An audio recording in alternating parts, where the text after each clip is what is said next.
Bienvenidos al espacio Diálogos en la UNED. Mi nombre es Victoria Arenas y estoy cursando el grado en Estudios Ingleses en la UNED de Valdepeñas. Hoy nos acompaña Francisco Javier Sánchez Verdejo Pérez, profesor de inglés en la Universidad de Castilla-La Mancha y además profesor tutor en la UNED. Bienvenido, Javier. Pues muchas gracias, Victoria, y siempre es un placer estar aquí con vosotros. El tema del diálogo de hoy es Ampliando nuestros horizontes, el aprendizaje de idiomas en el siglo XXI. En la actualidad, ¿cuáles son las lenguas que cuentan con más hablantes en todo el mundo y cuáles de ellas son las que más peso tienen en la era tecnológica? Me refiero concretamente a las lenguas más utilizadas en Internet.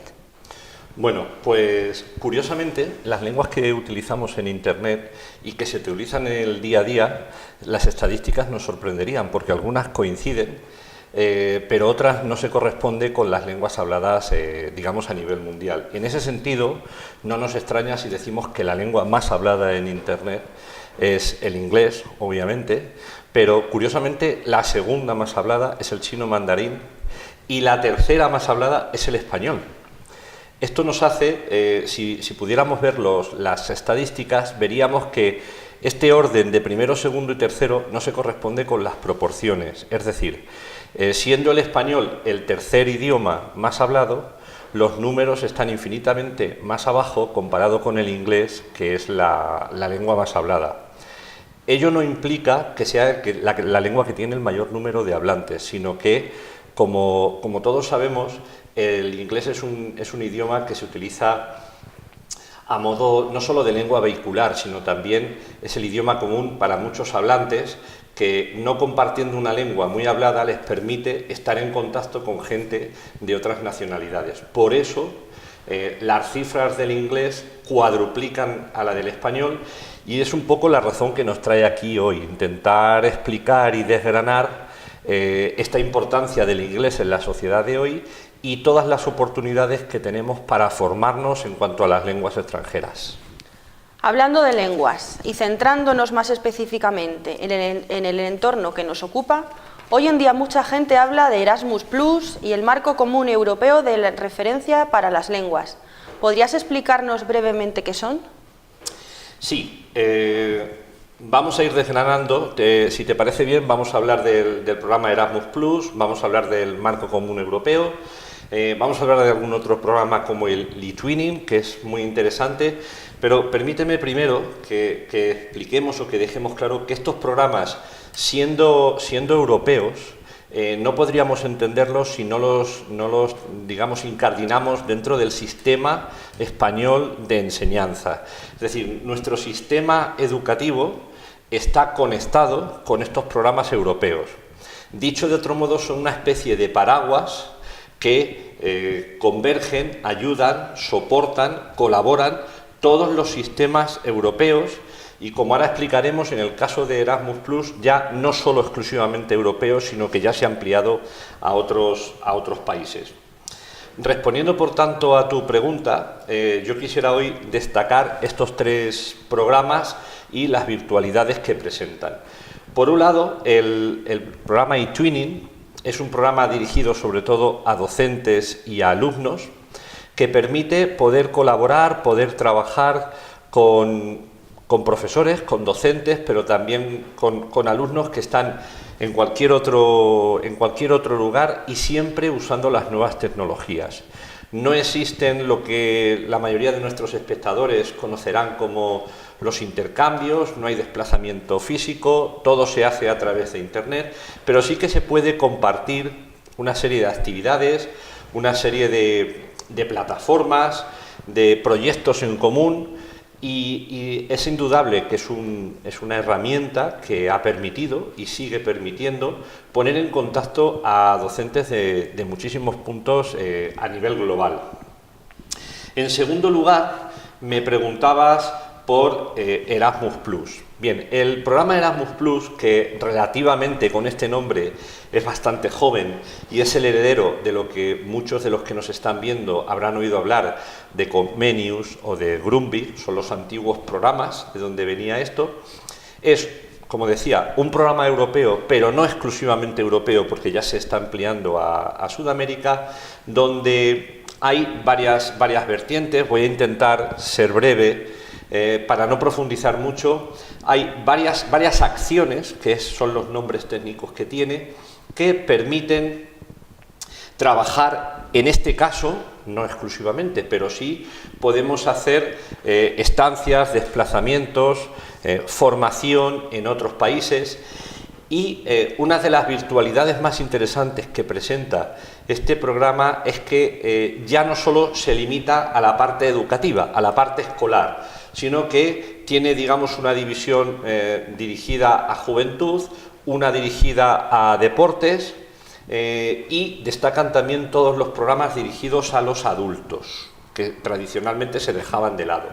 Además, en este sentido, el programa Erasmus Plus habla de la educación formal, no formal e informal, es decir, contempla o va más allá de la educación reglada, tradicional, que entendemos todos en un colegio, en un instituto o en una universidad, y además invita precisamente el programa, incide mucho en que se involucren más aspectos de la comunidad educativa, como puede ser el AMPA, puede ser el claustro, puede ser los servicios de inspección, pero no solo, sino que lo amplía aún más todavía a lo que es la comunidad social donde se haya inserto cualquier institución educativa, y en ese sentido se abre a asociaciones de vecinos, por supuesto a las autoridades administrativas y educativas.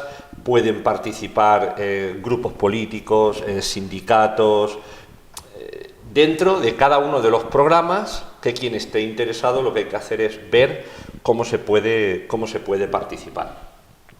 Y me preguntabas también por el marco común europeo de referencia para las lenguas. Ya ha cumplido más de una década, de hecho el año pasado se publicó la nueva actualización, y este marco precisamente es, como su nombre indica, una referencia, una base sobre la que dirimir, cualificar, establecer los diversos títulos que hay a la hora de intentar obtener un certificado en inglés que tenga validez. Precisamente tras la instauración, la creación, la consolidación de la Unión Europea, fue una de las necesidades que la Comisión Europea vislumbró, y es que era necesario unificar esos títulos que una persona de Polonia, una persona de España, una persona de Italia quisieran viajar, moverse por Europa, trabajar, estudiar, y que esos títulos se homologaran. Previamente a eso ya existían los títulos de Oxford, de Cambridge, de Trinity, pero hacía falta esa especie de homologación, de ensamblaje. Y es aquí precisamente donde el marco común europeo, que presenta muchas más posibilidades, pero me estoy centrando en esta, lo que viene es a unificar. Y eso hace que hoy en día casi todo el mundo ya le suene lo que es un A2, un B1, un B2. Recordamos que el marco parte de la 1 y llega hasta el C2, que sería ya el nivel prácticamente bilingüe, y unifica estos títulos. De manera que algunos de los que nos están viendo recordarán que antiguamente se hablaba, por ejemplo, del First Certificate o del Advanced o del Proficiency, ¿vale? Esos títulos como tal siguen siendo válidos, por si alguien tiene un título y dice, entonces, ¿el título que tengo no vale? Sí, el título vale porque está homologado a, digamos, esta tabla actual, a lo que ahora mismo tenemos. Y en ese sentido, insisto, esta tabla lo que hace es dar ese paraguas, como decíamos antes, a toda esta serie de títulos, posibilitando además, algo muy importante, que el aprendizaje de un idioma no solo es el aprendizaje lingüístico, no es el aprendizaje de la lengua, sino conlleva literatura, conlleva cultura y conlleva también una serie de destrezas. Hoy aquí no podríamos desgranarlas todas, pero ya se ha superado esa idea tradicional de que se estudia la gramática o como se estudiaba antiguamente, hace 50 años, sino que ya hablamos pues, de esas destrezas, las skills que nosotros hablamos en inglés, donde, digamos, lo importante es interactuar, esa capacidad de comunicarte y, por supuesto, de entender. Muchas gracias. ¿Te parece bien explicar las distintas vías para aprender inglés? Escuela Oficial de Idiomas, Trinity, Cambridge, Oxford y el QID. ¿Podrías explicarnos qué tipo de certificado se emite en cada caso? Sí, como bien has dicho y antes apuntaba yo, hay una serie de títulos que tienen una serie de, digamos, de posibilidades. En España tenemos las escuelas oficiales de idiomas. Yo siempre digo que es una de las mejores herramientas que tenemos en España y que, afortunada o desgraciadamente, apenas tienen su parangón en la Unión Europea, salvo en Francia con los liceos. En el resto de países no tienen estas instituciones. Entonces, en ese sentido, la Escuela Oficial de Idioma, cualquier título, es un título oficial, válido, reconocido en todo el territorio español y por todas las administraciones. Por tanto, es un título que los que nos estén viendo a efectos de, siempre hablando de efectos oficiales, de concursos de traslados, oposiciones, interinidades, siempre va a ser reconocido en todo el territorio español. Frente a eso, hay tres certificados que tradicionalmente han tenido su preponderancia, que han sido el Trinity, el Cambridge y el Oxford. Como decía, estos tres títulos en su día ya lo hicieron. Han adaptado esos títulos que hablábamos del Proficiency, del FIRST, a el marco común europeo de referencia para las lenguas, y en este caso estos tres títulos lo que presentan es que son títulos reconocidos a nivel internacional. No quiere decir que no lo estén en España, que también lo están, pero, como decía, en España la Escuela Oficial de Idiomas en todo el territorio español, y estos títulos están reconocidos en España, pero sobre todo son interesantes de cara al extranjero, precisamente por lo que decíamos, porque alguien puede ir con su título de la Escuela de Idiomas, intentar estudiar, por ejemplo, en una universidad australiana y se puede encontrar la traba de que allí no entiendan perfectamente lo que es una escuela oficial de idiomas, con independencia de que pueda tener su equivalente a B2 o a C1, mientras que si presenta un título de Trinity o de Cambridge, por supuesto. Me has preguntado por estos tres, te estoy contestando. Sí. Podríamos, no vamos a entrar, sí que tenemos que decir que en Estados Unidos estos títulos, aun siendo válidos, ellos tienen los propios, como sería el TOEIC o el TOEFL, y entonces incluso algunas universidades americanas tienen los propios títulos que ellos requieren, pero no vamos a entrar, simplemente para tener claro que cada título tiene su ámbito. Y después mencionabas el quiz. Bueno, el quiz, obviamente, es el título específico propio de la Universidad Nacional de Educación a Distancia. Pasamos a la siguiente pregunta. Me gustaría ahora que nos hablaras sobre el Centro Universitario de Idiomas Digital y a Distancia de la UNED, también llamado QID, y cuyo objetivo principal es fomentar el aprendizaje y la práctica de idiomas. ¿En qué consiste exactamente cursar el QID y qué opciones ofrece?